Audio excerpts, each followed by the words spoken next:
but she moved. Never know, for that was my duty. Was she? She even know that.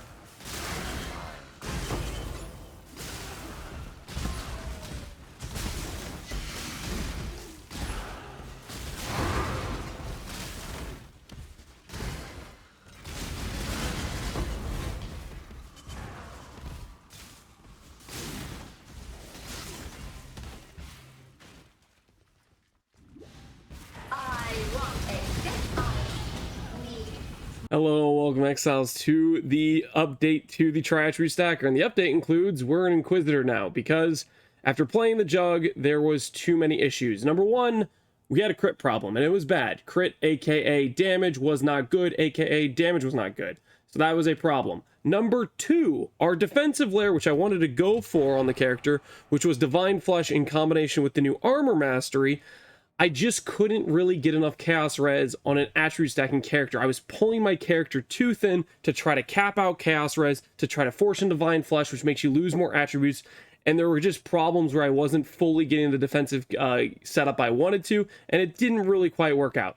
And then on top of all of that, the difference between an Inquisitor and a Juggernaut, just at base, I'm looking at getting almost 300 to 400 of each attribute higher than I was on my Juggernaut with a similar level character. I was at like 900, 800, 800, whereas this character, I'm 1200, 1200, 1200, and a lot of those 1200s are close to 1300.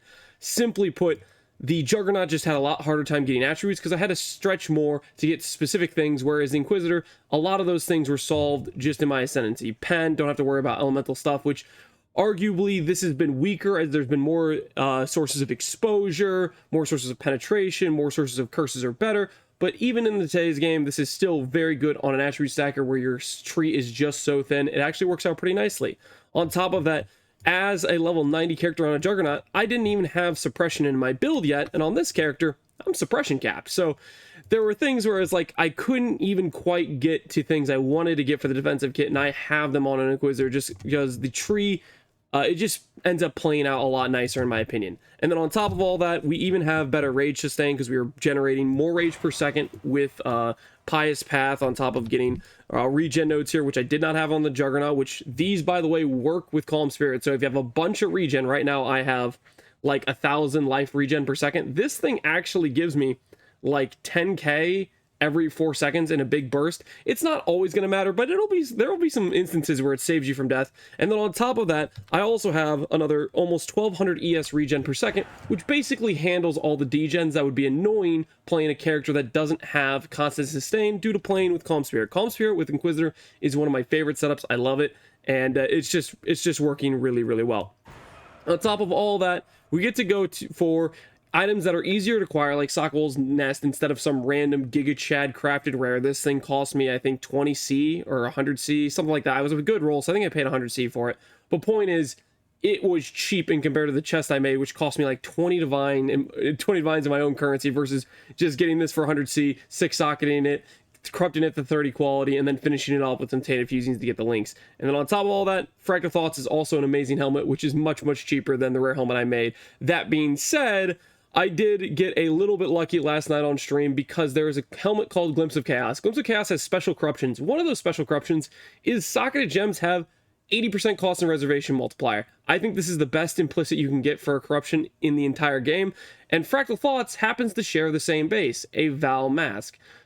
Glimpse of Chaos can corrupt into any other unique helmet. It can do that, but also you can get it into a Val Mask if you have it bricked into a rare helmet and Mythic Orbit into Fractal Thoughts. Point is, I got really lucky on this.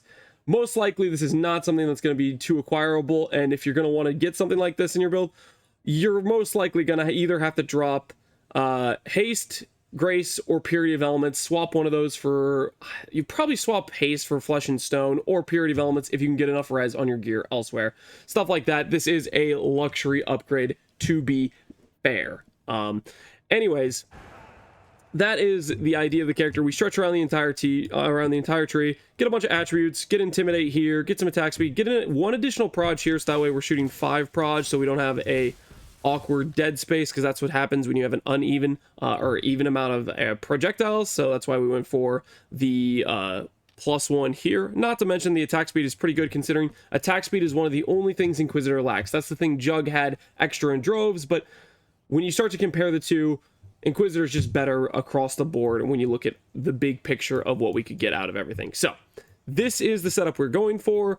Roughly, it's a level 94 tree. Let's give you guys a look at what it does in a pitted Chimera with more monster life and, I don't know, some other random stuff. I didn't really look at this stuff. And then we got a formed, which I'll showcase next to give you an idea of what this character looks like in playstyle.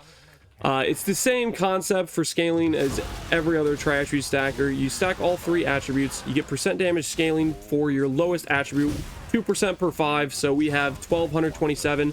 That gives us roughly around 250% damage. No, not 250, about 500% damage. And then if I battle mage cry near a boss, I get another roughly 250% increased damage. So all of our percent damage comes from our attributes, and then on top of that, things like crit comes from Inquisitor. Things like attack speed is actually, I'm using faster attacks on my bow right now, which feels weird. I just was struggling to find links that really made sense, and faster attacks with how little my attack speed scaling into the build actually ended up making sense. And this whole time I've been forgetting to press Berserk, so kind of clearing the map way slower than I need to. I usually play with Berserk on left click, but I kind of would rather have Battle Mage be auto proc because I just forget to press things, and that would just help to have that be the case. Now you'll see on this character we get decent shocks and decent brittles. We are getting brittle from one mod on our bow. Even though it's 20% chance to inflict brittle, it still is consistently going to inflict brittles via us just attacking the enemy a lot. You see this if I pull up the bow right here, this note here, 20% chance to inflict brittle is actually pretty good if you want to go for single target. You can stick with the regular and just keep freezing and chilling, which also does quite a bit of single target. That works fine, but that is why we are getting brittle instead of chill in the build, because I wanted to go for a bit more single target. Quite frankly, we already are at 77% crit chance. I'm pretty sure with just our Assassin's Mark, we might be crit capping without brittle, and for all I know, it's just a complete waste. I didn't even plug it into POB. It probably is a complete waste, but whatever. Okay, I can do what I want.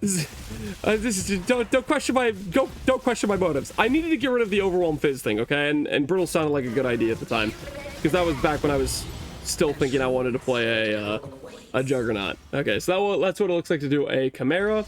Now we got a formed with gain life is extra, AoE, elemental weakness, fizz reduction, and elemental ailments on hit. Not a particularly hard form, mostly just a tanky form because they got the 50% more life basically, but it should still be a good showcase of what the character looks like in this sort of content. So see who it goes to first. Goes to Hydra. We'll probably want to put Hydra down first.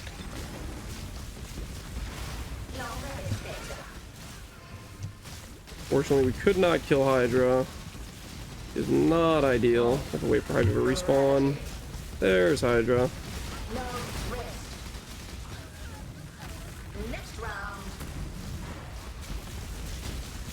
Then we do Valai Shot.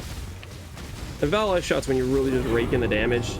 In case it's not clear, that was also without Berserk. Ideally, you want to have Berserk and Valai Shot at the same time, because the difference in your just normal attacking, which I was doing for, I don't know, 30% of that fight, versus Berserk is like, Berserk's like doubling your damage because of the attack speed and the more damage buff. And ideally, I'd want to get Berserk buff effect on my helmet if I could. And then on top of that, when you pop Valai Shot, you're dealing like 300% more damage. So it's the difference in dealing like 8 times the damage when you have Berserk and Valai Shot timed together.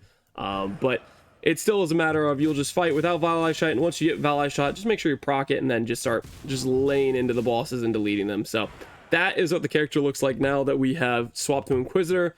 My thoughts are, this setup the version, this setup the build, it feels pretty dang good.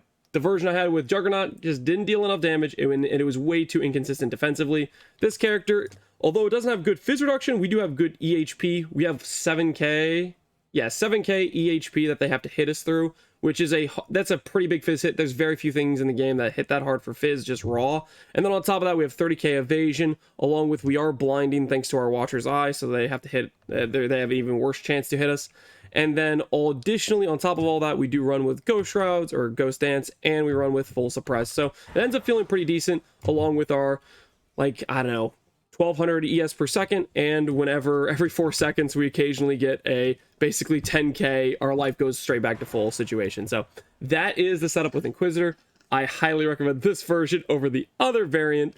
And also additionally, I want to say it's pretty cool that you can just auto trigger if you have life tap on your Mirage or your Mana Forge. That just, it shoots every single time. And this is how we're getting ailments in the build. We have Unbound Ailments, which I don't know if this is really the play. Maybe I should go with another damage link, but I have Unbound Ailments linked to my Lightning Arrow, linked to Life Tap and crit damage. And even though we have Elemental Focus on our main damage skill, we're still inflicting our brittles, we're still inflicting our shocks because of the Unbound Ailments here. So that's what's going on with the character. Hopefully you guys enjoyed the video. As always, thanks for watching, Exiles, and take care. Peace out.